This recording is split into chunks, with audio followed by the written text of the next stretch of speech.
Assalamualaikum warahmatullahi wabarakatuh. Saya Nafahatus Sahriyah dari Program Studi Pendidikan Agama Islam Sekolah Tinggi Ilmu Tarbiyah Al-Fatah Siman Sekaran, Lamongan. Video ini dibuat untuk memenuhi tugas mata kuliah Sejarah Pendidikan Islam yang diajar oleh Bapak Nur di SAG MPD. Pada kesempatan ini saya akan menjelaskan tentang pertumbuhan dan perkembangan pendidikan Islam pada masa dinasti Umayyah dan dinasti Abbasiyah. Yang pertama, perkembangan pendidikan Islam di zaman Bani Umayyah. Daulat Bani Umayyah didirikan oleh Muawiyah bin Abi Sufyan dan berkuasa dari tahun 661 Masehi dan berakhir tahun 750 Masehi. Sebelum masuk Islam, Muawiyah adalah pemimpin Mekah yang menentang Rasulullah dan merupakan musuh yang paling keras menentang Islam. Akan tetapi setelah masuk Islam, ia berjuang dalam membela Islam dan perjuangannya dalam membela Islam sangat besar sehingga kepahlawanannya tersebut tidak ada bandingannya. Philip Kahiti mengatakan bahwa masa Bani Umayyah adalah inkubasi atau masa tunas bagi perkembangan intelektual Islam, walaupun perhatian terhadap pendidikan dan perkembangan pemikiran tidak sebesar masa Bani Abbas. Usaha-usaha umat Islam pada masa ini sangat besar dan penting sekali pengaruhnya bagi perkembangan pendidikan dan pemikiran pada masa sesudahnya. Adapun latar belakang sosial politik pendidikan Islam pada masa dinasti Umayyah. Setelah pada tanggal 20 Ramadan 40 Hijriah Ali ditikam oleh Ibnu Muljam, salah satu pengikut Khawarij. Kedudukan Ali sebagai khalifah kemudian dijabat oleh anaknya Hasan bin Ali selama beberapa bulan. Namun karena Hasan ternyata sangat lemah, sementara pengaruh Muawiyah semakin kuat, maka Hasan membuat perjanjian damai. Perjanjian itu dapat mempersatukan umat Islam kembali dalam satu kepemimpinan politik di bawah Muawiyah bin Abi Sufyan. Di sisi lain, perjanjian itu menyebabkan Muawiyah menjadi penguasa absolut dalam Islam. Tahun 41 Hijriah, tahun pemersatu itu dikenal dalam sejarah sebagai tahun Jam'ah atau Am al-Jam'ah. Dengan demikian, telah berakhirlah masa Khulafaur Rasyidin dan dimulailah kekuasaan Bani Umayyah dalam sejarah politik Islam. Selanjutnya, metode-metode pendidikan Islam pada masa Bani Umayyah. Pendidikan Islam di masa Bani Umayyah tampaknya masih didominasi oleh metode Bayani, terutama selama abad 1 Hijriah, di mana pendidikan bertumpu dan bersumber pada nas-nas agama yang saat itu terdiri atas Al-Quran, Sunnah, Ijma' dan fatwa sahabat. Metode Bayani dalam pendidikan Islam kala itu lebih bersifat eksplanatif, yaitu sekedar menjelaskan ajaran-ajaran agama saja. Secara khusus, metode ceramah dan demonstrasilah yang banyak digunakan dalam institusi-institusi pendidikan yang ada di zaman itu. Baru pada masa-masa akhir pemerintahan Umayyah, metode Burhani mulai berkembang di dunia Islam, seiring dengan giatnya penerjemahan karya-karya filsafat Yunani ke dalam bahasa Arab. Adapun tokoh-tokoh pendidikan Islam dan Ibnu pengetahuan pada masa Bani Umayyah. Di antara ulama yang menjadi pendidik sekaligus sebagai ilmuwan pada waktu itu adalah Imam Sibawaihi, ahli dalam bidang seni bahasa dan sastra, Ibnu Abbas, ahli dalam bidang ilmu tafsir, Muhammad bin Syihab al-Zuhri, ahli dalam bidang hadis, Khalifah Yazid bin Muawiyah, ahli dalam bidang ilmu kimia, Qais Ahrun, ahli dalam bidang kedokteran, Abu Bakar Ibnu Al-Qutiyah, Munzir bin Said al-Buluti, dan Ibnu Hazm, ahli dalam bidang fikih, Ibnu Rus, ahli dalam bidang ilmu filsafat, dan Hasan bin Nafi, ahli dalam bidang musik dan kesenian.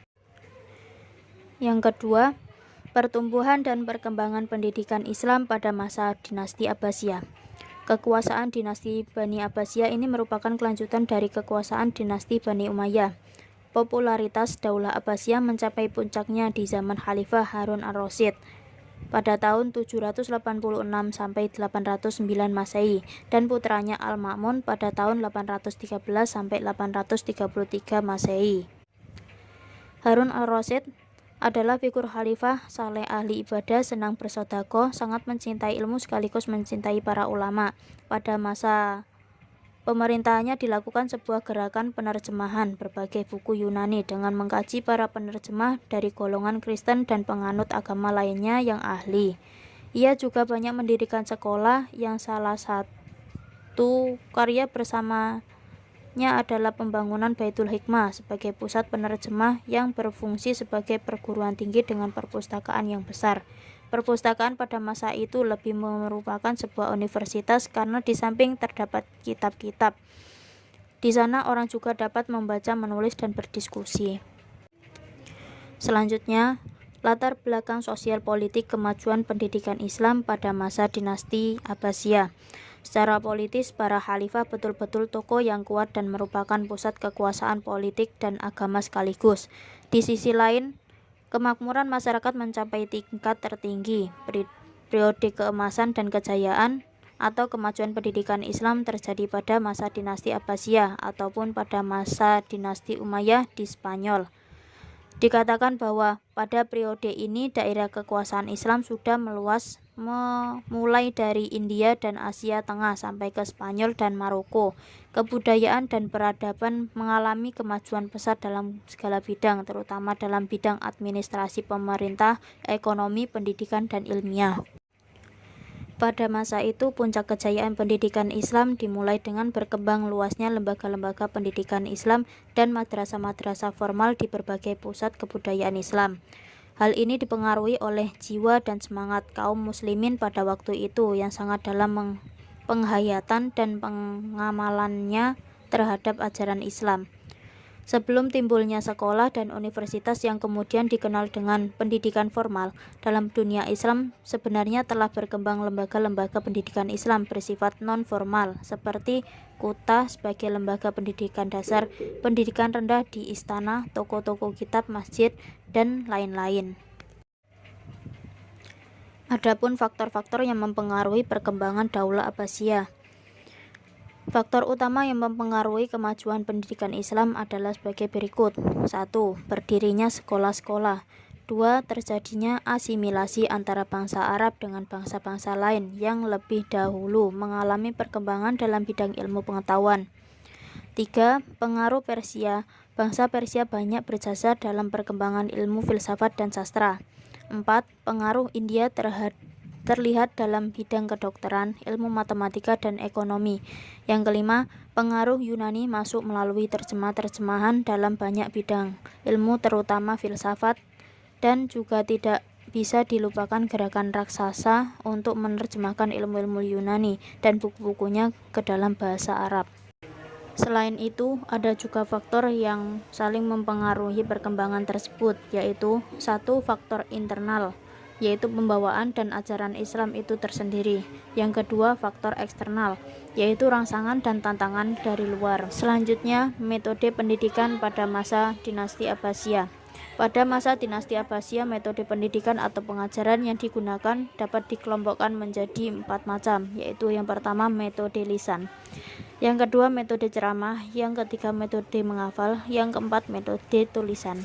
Adapun tokoh-tokoh pendidikan Islam yang berpengaruh pada masa Bani Abbasiyah di antara para ilmuwan dan guru yang terkenal di zaman Abbasiyah adalah yang pertama Al-Razi atau guru Ibnu Sina, ahli dalam bidang kimia dan kedokteran. Yang kedua Al-Batani atau Al-Batenius, ahli dalam bidang tata surya. Yang ketiga Al-Yaqubi, seorang ahli dalam bidang geografi. Yang keempat Al-Buzani atau Abu Wafa, ahli dalam bidang matematika dan astronomi. Yang kelima Imam Al-Ghazali, ahli dalam bidang tasawuf.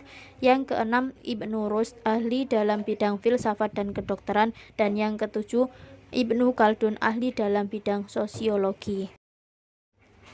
Sekian video dari saya, kurang lebihnya saya mohon maaf yang sebesar-besarnya. Apabila ada kata atau tutur kata yang kurang berkenan di hati, mohon dimaafkan.